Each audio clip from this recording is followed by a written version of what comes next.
So I finally got to go see Ready or Not 2 in theaters. I also got to catch Project Hail Mary this weekend, so there's a review coming for that. But for now, let's start with... I'll go ahead and get out of the way and just say that, yes, we didn't really need a sequel to Ready or Not. It's a very complete story and a very complete arc for Grace in and of itself in the first movie. However, I am so happy with the sequel that we did get. In a world where we live, where a sequel can either be a crapshoot and completely ruin a franchise or totally make it, I am in the boat with this one that this made everything for me when it comes to Ready or Not. Ready or Not 2 takes everything that the first Ready or Not was and puts it on a much more massive scale. So they're basically at a kind of mansion resort instead of just a single location, unless you also want to argue that this is also kind of a single location.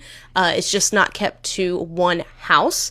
And that's either going to work for you or it's not. I think there's definitely a charm to the first one, but I think the way that they did bring more of a larger set to this one was not a negative. I think they handled it very well. Obviously, the cast is super, super good here.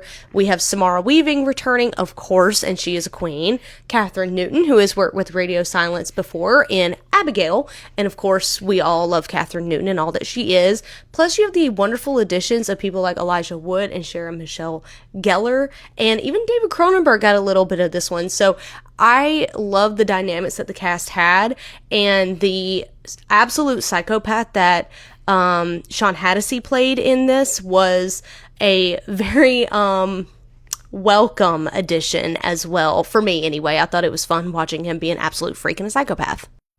I don't really have any negatives about this film other than, and maybe this is a slight spoiler, so if you don't want to know anything, just don't listen to this part of the video.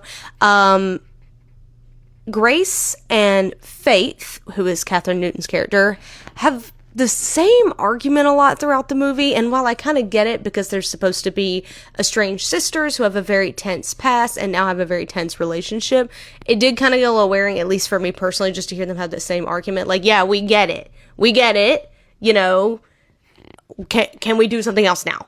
Let's have a different conversation of how to get the fuck out of this situation, which eventually, of course, they do. So it was great to see that character and relationship development between them. I'll finish this review off just by saying that if you enjoyed the first Ready or Not, please go check out Ready or Not 2.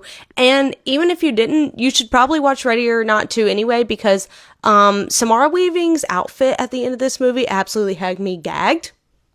And if I didn't already have a wedding dress for my own wedding, I know what I would be wearing to my wedding.